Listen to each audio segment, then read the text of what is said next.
እንቁላልን መመገብ ከፍተኛ የሆነ ጥቅም አለው። ከነዛ ጥቅሞች መካከል በርካቶችን እነግራችኋለሁ። ወደ 10 የሚጠጉ ጥቅሞች አሉት። እንቁላል እንግዲህ በበርካታ ማዕድን እና ሚኔራሎች እንደዚሁም ቫይታሚኖች የበለጸገ እንደሆነ ይታወቃል። እነዚህ 10 እንግዲህ ጥቅሞችን ፈጠን አድርጌ ዋና ዋናዎቹን እነግራችኋለሁ። የመጀመሪያው እንግዲህ ፕሮቲን በውስጥ ይዟል። በአጥንት ጥንካሬ ከፍተኛ አስተዋጽኦ ያደርጋል። ሌሎቹ በርካታ ቫይታሚኖችን ይዟል።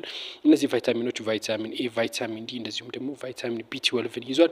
የአይምሮ ጤናንም እንደዚሁ በከፍተኛ ሁኔታ ይጠቅመናል። እንቁላል ውስጥ የሚገኘው ኮሊን የተባለው ይህ የአንጎል እድገት እና ተግባርን በከፍተኛ ሁኔታ እንግዲህ ጥቅም አለው። የአይን ጤናንም እንደዚሁ ከፍተኛ ጥቅም አለው። ለአይናችን እንቁላል በሉቲን እና እንደዚሁም በዚህ ኦክቲን ከፍተኛ የሆነ ሚኔራሎች አሉት በውስጡ። እነዚህ ሚኔራሎች ደግሞ ወይም እነዚህ ንጥረ ነገሮች የማኩላር ወይም አይን ዲጀነሬቲቭ እና እንደዚሁም ደግሞ የአይን ግርዶሽን ካታራክትን በከፍተኛ ሁኔታ ይከላከሉልናል ነው የሚለው ጥናቱ። ሌላው የልብ ጤንነትን እንደዚሁ ለልብ ጤና ከፍተኛ አስተዋጽኦ አለው። ክብደትን ለመቆጣጠር ዌይት ማኔጅመንት እንደዚሁ ከፍተኛ ጥቅም አለው። ምክንያቱም እንቁላል ከፍተኛ የሆነ ፕሮቲን ስላለው በዳይጀሽን ሰዓት ስለሚቆይ ምግብ አንዴ እንቁላል ከበላን በኋላ ብዙ ጊዜ እንቆያለን። ይሄም ጥቅም አለው ነው የሚለው ጥናቱ። የአጥንት ጤንነት ቦን ሄልዝ እንግዲህ ይሄ የአጥንት ጤንነትን እንግዲህ በቫይታሚን ዲ በከፍተኛ ሁኔታ የበለጸገ ስለሆነ እንግዲህ ከፍተኛ የሆነ ካልሽየም ወደ አጥንታችን እንዲሄድ ያደርጋል። ቫይታሚን ዲም እንደዚሁ